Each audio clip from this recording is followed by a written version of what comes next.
perpindahan ibu kota, sekolah tutup, pasar buyar, kantor pemerintahan tutup, pabrik-pabrik tutup. Sekarang kenapa ini saya sampaikan, kita ini sudah 2 kali kan berarti mengalami kehancuran. Jangan peroleh waktu sampai dirahasiakan. Mungkin perang ini sangat dahsyat.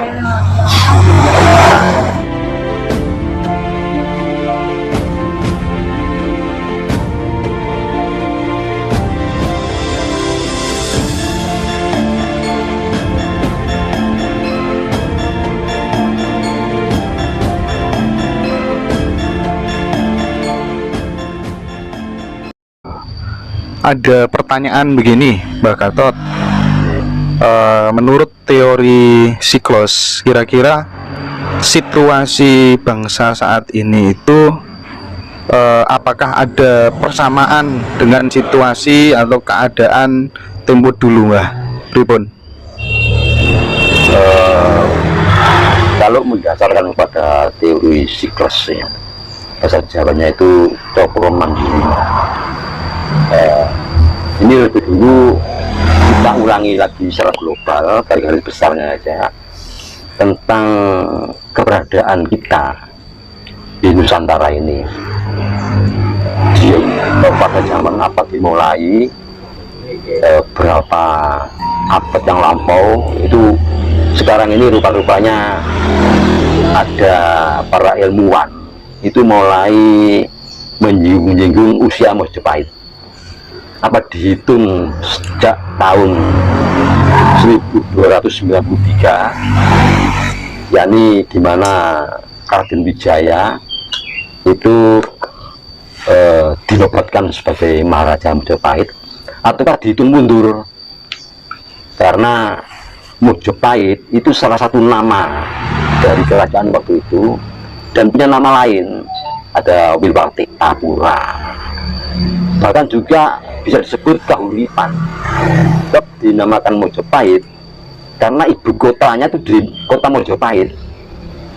Seperti halnya sekarang ini Indonesia bisa disebut Jakarta. Mungkin orang luar nggak semua menyebut Indonesia, mungkin menyebut Jakarta. Itu bukan begitu. Nah, dan juga Majapahit, kalau dipelajari dengan teliti, nama Majapahit itu salah satu dari nama kerajaan waktu itu.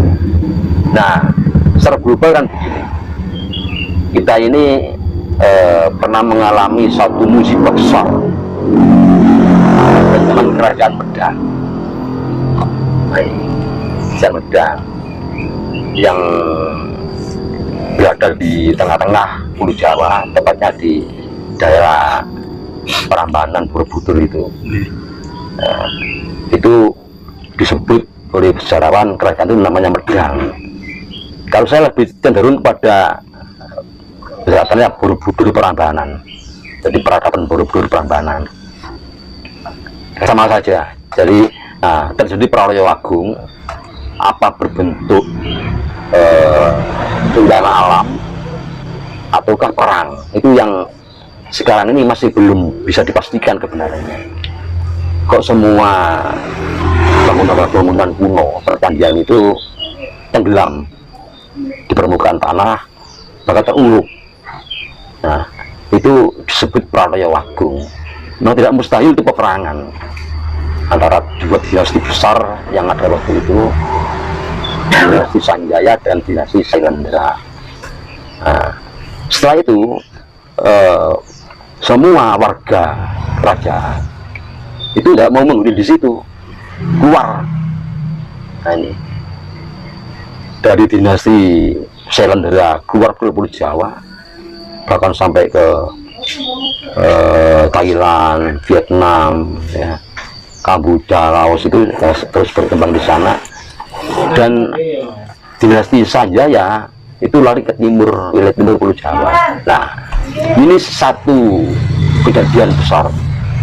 Nah, lantas merintis kembali, semua musnah, termasuk perpustakaan, pusat pendidikan, ya, laboratorium, itu tidak ada, hancur semua. Jadi yang ngungsi itu hanya berbekal orang dan pakaian, mungkin ya, makanan. Sehingga Empu Sendok menyelamatkan peradaban ini. Segera di timur beliau membangun, yang pertama dibangun itu pendidikan. Karena peradaban itu musnah, yang ada hanya di otak para ilmuwan waktu itu, yang harus segera diturunkan, segera diajarkan kepada masyarakat sehingga selamat. Itu sangat masuk akal, karena Empu Sendok itu mendahului pendidikan, sehingga saya memastikan bahwa Gunung Penanggungan itu pusat pendidikan sekaligus pusat industri. Waktu itu tentang pangan kan kita cukup ya, alam kita alam yang kaya dengan sumber dayanya, tidak ada masalah tentang makanan. Tapi ilmu pengetahuan harus segera diselamatkan. Ilmu bertani, berkebun, ya, ilmu perikanan, ilmu pemerintahan, semua itu harus diselamatkan. Terutama yang berhubungan dengan sandang pangan dan papan ini, ilmu pertukangan sebagainya. Itu pertama dilakukan membentuk pusat pendidikan, itu masuk akal. Nah, di sini berarti Empu Sendok yang menonjol dilakukan pertama adalah pendidikan. Nah, setelah itu berikutnya dilanjutkan oleh keturunannya sampai kepada Erlangga. Beliau merubah nama Medang menjadi Kahuripan. Nah, di sini Erlangga yang didahulukan pangan. Beliau membentuk lumbung pangan. Kalau Empu Sendok membangun pusat pendidikan di Gunung Penanggungan, nah, Erlangga membangun lumbung pangan di Lembah Hilir di Tabrangas. Nah, ini klop. Jadi Erlangga membangun lumbung pangan di Lembah Hilir di Tabrangas. Terus berikutnya ada Panjalu, Daha. Nah, Daha ini yang ditonjolkan ilmu pengetahuan, dan pada puncaknya di situ Sri Aditya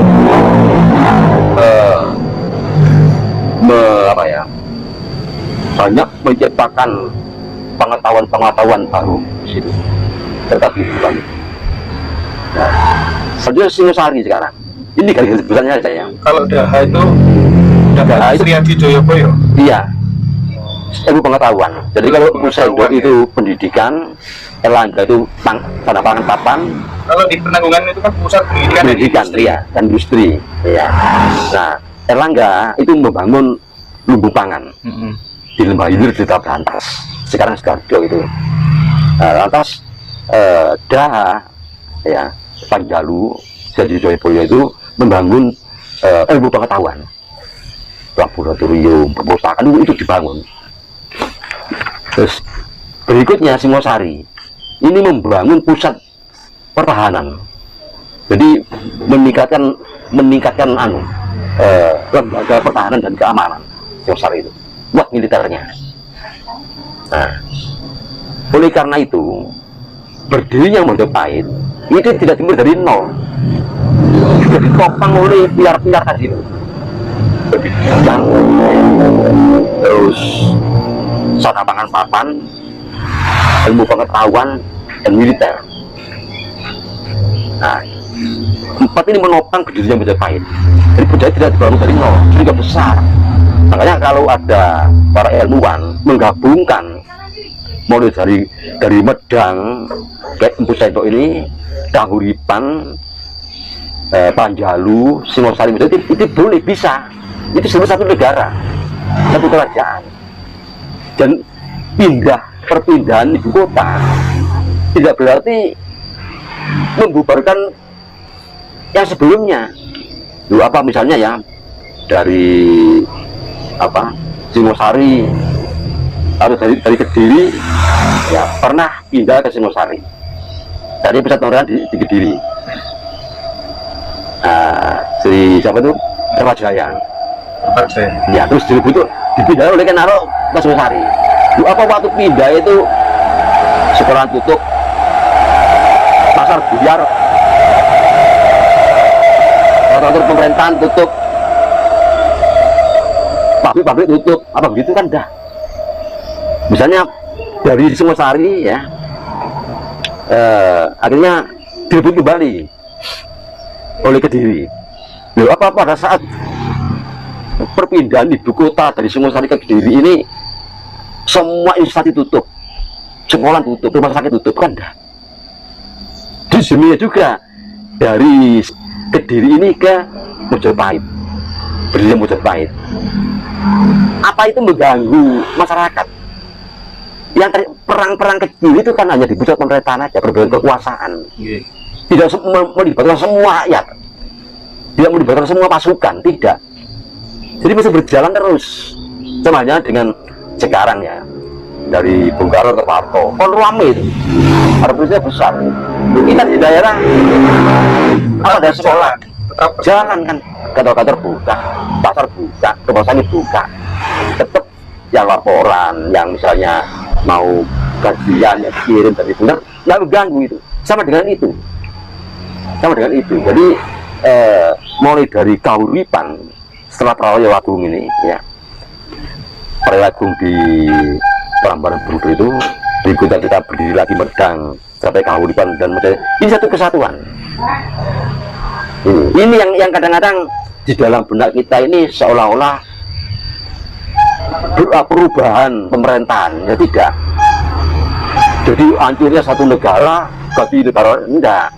Dia berkelanjutan. Makanya Mojopahit menjadi besar.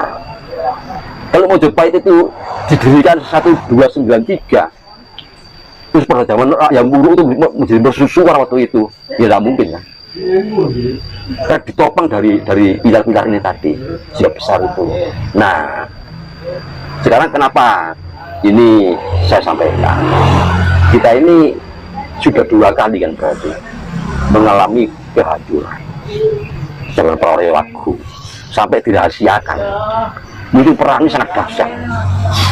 Nah, terus kita bangun besar, hancur lagi Mojopahit pada akhir pemerintahannya. Ini kan sudah 2 kali. Nah, oleh karena itu yang penting sekarang ini kita akan menjaga persatuan dan kesatuan.